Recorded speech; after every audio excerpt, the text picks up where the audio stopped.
ശ്രീ സജീവൻ, ഇവിടെ ഇപ്പോൾ ശ്രീ രാധാകൃഷ്ണൻ ചൂണ്ടിക്കാണിച്ചത് 2019 ഇതേ കാര്യം തന്നെയാണ് അന്ന് ഇടതുപക്ഷം പറഞ്ഞത്. പക്ഷേ അവിടെ ഒരു തിരുത്തലും ഉണ്ടായില്ലെന്ന് മാത്രമല്ല, ഇപ്പോൾ CPM അനുഭാവ ഗ്രൂപ്പുകളിൽ തന്നെ നേതാക്കന്മാർ ചിരിക്കുന്നില്ല, പൊതുജനങ്ങളോട് വേണ്ട രീതിയിലല്ല പെരുമാറുന്നത്, താഴെത്തട്ടിലേക്ക് ഇറങ്ങി വരണം, AC കാറിൽ നിന്നും AC റൂമിൽ നിന്നും പുറത്തു വരണമെന്നുള്ള മുറവിളി, പ്രത്യേകിച്ചും കണ്ണൂരിൽ പാർട്ടി കോട്ടകളിൽ തന്നെ ഒരുപാട് ചോദ്യങ്ങൾ ഉയർന്നു വരുന്നു. മാത്രമല്ല, ദിവാകരനെ പോലെയുള്ള മുതിർന്ന CPM നേതാവ് കഴിഞ്ഞ ദിവസം പറഞ്ഞതും കേരളം കണ്ടതാണ്. ഇവിടെ ഇപ്പോൾ പറഞ്ഞ രണ്ട് കാര്യങ്ങളിൽ കുറേയൊക്കെ ശരിയാകാം. കേന്ദ്ര സർക്കാരിനെതിരെ ഒരുപക്ഷെ നേരിട്ട് നിന്ന് പോരാടാൻ കേരളത്തിൽ നിന്നും അതിശക്തമായ ഒരു കോൺഗ്രസിന്റെ നേതൃത്വത്തിലുള്ള MP-മാർ. പക്ഷെ അതേസമയം രണ്ടാം സ്ഥാനത്ത് വരേണ്ടിടത്തൊക്കെ എവിടെ പോയി LDF എന്നുള്ളത്? തിരുവനന്തപുരത്ത് ബെനറ്റ് എബ്രഹാമിന്റെ അത്ര പോലും എത്താൻ പന്ന്യൻ രവീന്ദ്രന് സാധിക്കാതെ പോയത് എന്തുകൊണ്ട്? ആലപ്പുഴയിൽ ശോഭാ സുരേന്ദ്രൻ ഉണ്ടാക്കിയ നേട്ടം, മറ്റു പലയിടത്തുമുള്ള കണക്കുകൾ, അവിടെ CPM-ഉം CPI-യും ഒക്കെ എവിടെ പുറകിലോട്ട് പോകുന്നു? തിരുവനന്തപുരം നഗരസഭയിൽ മേയർ ആര്യ രാജേന്ദ്രന്റെ വാർഡിൽ എത്രത്തോളം വോട്ടാണ് LDF-ന് കിട്ടിയെന്നുള്ളത് ഇന്ന് മാധ്യമങ്ങൾ ചർച്ചയാക്കിയിട്ടുണ്ട്. മന്ത്രി ശിവൻകുട്ടിയുടെയും അതുപോലെ തന്നെ മന്ത്രി GR അനിലിന്റെയും ഒക്കെ സ്ഥലങ്ങളിൽ ഏറ്റവും പുറകിലേക്ക് പോകുന്ന അവസ്ഥ. മൂന്നാം സ്ഥാനത്തേക്ക് LDF പോകുമ്പോൾ അത് എന്തിനെതിരെയുള്ള ഒരു വികാരമാണ്? ഈ ചോദ്യങ്ങൾക്ക് ഉത്തരം പറയുമ്പോൾ ഞാൻ ആദ്യം മുഖവരയായിട്ട് ഒറ്റ വാക്കിലൊരു കാര്യം പറയേണ്ടതുണ്ട് എന്നെനിക്ക് തോന്നുന്നു. കടുത്ത മോദി വിരുദ്ധമായിട്ട് മനോഭാവമുള്ള ആളാണ് ഞാൻ. BJP-യുടെ നയങ്ങൾ ഒരിക്കലും അനുകൂലിക്കാത്ത, അതിനോട് യോജിക്കാത്ത ആളാണ്. പക്ഷേ ഇവിടെ രാധാകൃഷ്ണൻ പറഞ്ഞ കാര്യത്തോട് ഇത് അടിയറ വിട്ടുകൊണ്ട് തന്നെ ഞാൻ പറയുന്നു, അത് തെറ്റായ കാര്യമാണ്. കേന്ദ്ര സർക്കാരിനെതിരെയുള്ള വിലയിരുത്തലായിരുന്നുവെങ്കിൽ എങ്ങനെയാണ് തൃശ്ശൂരിൽ സുരേഷ് ഗോപി ജയിക്കുക? എങ്ങനെയാണ് തിരുവനന്തപുരത്ത് കഷ്ടിച്ചൊരു തോൽവിയിലേക്ക് BJP പോവുക? അതേപോലെ തന്നെ ആറ്റിങ്ങലും വരുന്നു. ഇങ്ങനെ ആലപ്പുഴയിൽ, ഇവിടെ ഒരുവിധ എല്ലാ മണ്ഡലങ്ങളിലും BJPക്ക് ഗംഭീരമായ രൂപത്തിൽ വോട്ട് കിട്ടുന്നൊരവസ്ഥ ഉണ്ടാകുന്നു. ഇതെങ്ങനെയാണ് സംഭവിക്കുക? BJPക്ക് എതിരായിട്ടുള്ള മനോഭാവമാണ്, ആ വിലയിരുത്തലാണ് കേരളത്തിലെ ആളുകൾ നടത്തിയതെങ്കിൽ ഉള്ള സംഭവം തന്നെ BJP 2019 അപേക്ഷിച്ച് ഇത്തവണ വളരെയധികം വോട്ട് കൂടുതലായിട്ട് നേടിയിട്ടുണ്ട്. 2014 അപേക്ഷിച്ച് വളരെ ഗംഭീരമായിട്ട് വോട്ട് നേട്ടം ഉണ്ടാക്കാൻ BJP കഴിഞ്ഞിരുന്നു. അതിനെ അപേക്ഷിച്ച് വളരെ കൂടുതലായിട്ട് വോട്ട് നേട്ടം ഉണ്ടാക്കാൻ കഴിഞ്ഞു മാത്രമല്ല, അവർക്ക് ഒരു സീറ്റ് അവർക്ക് കിട്ടുകയും MP-യെ കിട്ടുകയും ചെയ്തു. അതൊരു അപ്പൊ അതുകൊണ്ട് കേന്ദ്രത്തിനെതിരായിട്ട് വിലയിരുത്തലല്ല ഇവിടെ ഉണ്ടായിട്ടുള്ളത്. സംസ്ഥാന സർക്കാരിന് ഇപ്പൊ നോക്കൂ, എല്ലാ മണ്ഡലങ്ങളിലും വലിയ തിരിച്ചടി നേരിട്ടുകൊണ്ടിരുന്ന തൃശ്ശൂർ ഒഴികെ LDF ആണ്. എന്തുകൊണ്ടാണ്? അതിന് മറ്റൊരു കാരണം, 2019 നമുക്കൊരു കാരണം കണ്ടെത്താൻ പറ്റുമായിരുന്നു. ശബരിമലയെ പറഞ്ഞു പല ആളുകളും. രാഹുൽ ഗാന്ധി വരുമ്പോൾ സ്വാഭാവികമായിട്ടും അടുത്ത പ്രധാനമന്ത്രിയാണ് എന്നൊരു തോന്നലുണ്ടായിരുന്നു. പ്രധാനമന്ത്രി മത്സരിക്കുന്ന മണ്ഡലം ഇവിടെയാണ്, ഈ സംസ്ഥാനം പ്രധാനമന്ത്രിയുടെ സംസ്ഥാനമാവാൻ പോവുകയാണ് തുടങ്ങിയിട്ട് അങ്ങനെയൊക്കെ ഒരു ചിന്തയുണ്ടായിരുന്നു. ന്യൂനപക്ഷങ്ങൾക്ക് BJP-യെ എങ്ങനെയെങ്കിലും അധികാരത്തിൽ നിന്ന് താഴെ ഇറക്കണം എന്നുള്ള താല്പര്യം ഉണ്ടായിരുന്നു.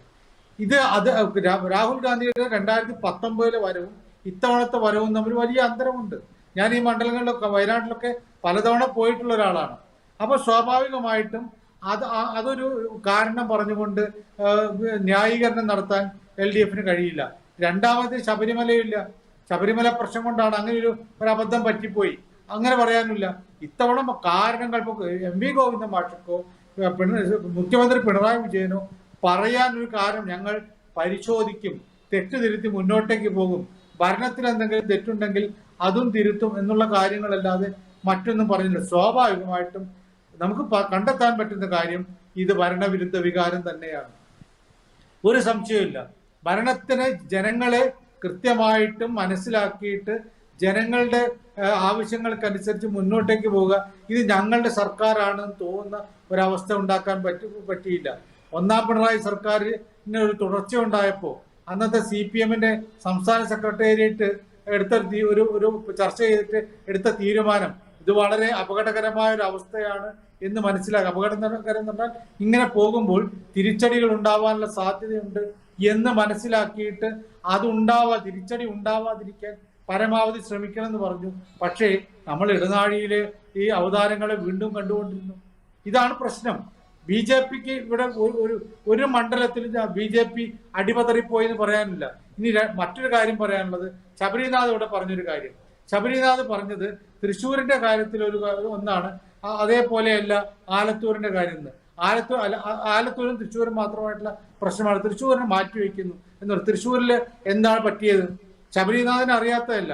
2019 ആലപ്പുഴയിൽ പരാജയപ്പെട്ടപ്പോൾ ഷാനിമോൾ ഉസ്മാൻ പറഞ്ഞ അതേ കാരണമാണ് തൃശ്ശൂരിൽ സംഭവിച്ചിട്ടുള്ളത്. അതായത് ഷാനിമോൾ ഉസ്മാനെ കോൺഗ്രസ്സുകാർ തോൽപ്പിച്ചു, കോൺഗ്രസിലെ ഗ്രൂപ്പുകാർ തോൽപ്പിച്ചു. അതേപോലെ കെ മുരളീധരനെ കോൺഗ്രസ്സുകാർ തോൽപ്പിച്ചു. തൃശ്ശൂർ എന്ന് പറയുന്നത് പണ്ടേ പി സി ചാക്കോ ഒക്കെ ഗ്രൂപ്പ് കളിച്ചുകൊണ്ടിരിക്കുന്ന കാലത്ത് ഗംഭീര ഗ്രൂപ്പിന്റെ നാടാണ്. പി സി ചാക്കോ അടിപതറിപ്പോയ സ്ഥലമാണല്ലോ. അപ്പൊ സ്വാഭാവികമായിട്ട് അതാണ് അവിടെ സംഭവിച്ചത്. കാരണം ആ വോട്ടിംഗ് പാറ്റേൺ നോക്കിയാൽ മതി. കോൺഗ്രസിന്റെ വോട്ട് 1.25 ലക്ഷത്തിലേറെ വോട്ട് എവിടെ പോയി? പ്രതാപനേക്കാൾ വലിയ നേതാവ് ആണ് കെ മുരളീധരൻ.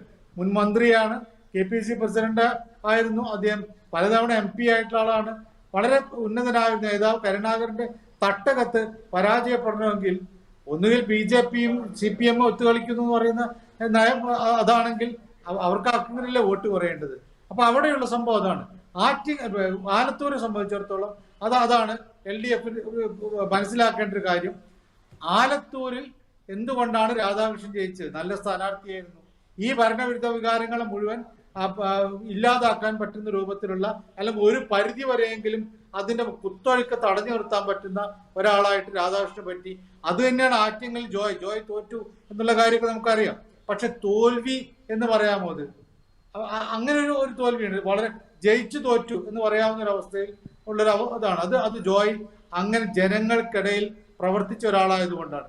എല്ലാ സ്ഥലങ്ങളിലും ഇങ്ങനെ നല്ല സ്ഥാനാർത്ഥികൾ വെക്കുകയും അതോടൊപ്പം തന്നെ ജനങ്ങൾക്ക് ഇഷ്ടപ്പെടുന്ന രൂപത്തിലുള്ള ഒരു സർക്കാരും ഒരു ഭരണവും ഒക്കെ ഉണ്ടാവുകയും ചെയ്യുമ്പോഴാണ് അവർ ജയിക്കുക. ഇവിടെ സംഭവിച്ചിട്ടുള്ള കാര്യം ഒറ്റ വാക്കിൽ പറഞ്ഞു കഴിഞ്ഞാൽ 18 സീറ്റ് UDFന് കിട്ടിയത് അത് അവരുടെ നേട്ടം കൊണ്ട് ഉള്ളതിനേക്കാൾ കൂടുതൽ LDFന്റെ പരാജയമാണ്. രണ്ടാമത്തെ BJPക്ക് ഒരു സീറ്റ് കിട്ടിയിട്ടുണ്ടെങ്കിൽ അതിന് കാരണക്കാർ UDFും LDFും. കാരണം ഇവിടെ ഇത്രയധികം പ്രശ്നങ്ങൾ ഉണ്ടായിരിക്കെ നരേന്ദ്രമോദിക്കെതിരെ പറയുന്നതിന് പകരം ഈ രണ്ടുപേരും, LDFന്റെ ആളുകളും UDFന്റെ ആളുകളും രാവിലെ എഴുന്നേറ്റാൽ മുഴുവൻ പറഞ്ഞുകൊണ്ടിരുന്ന അന്യോന്യം ഉള്ള ആരോപണങ്ങളാണ്.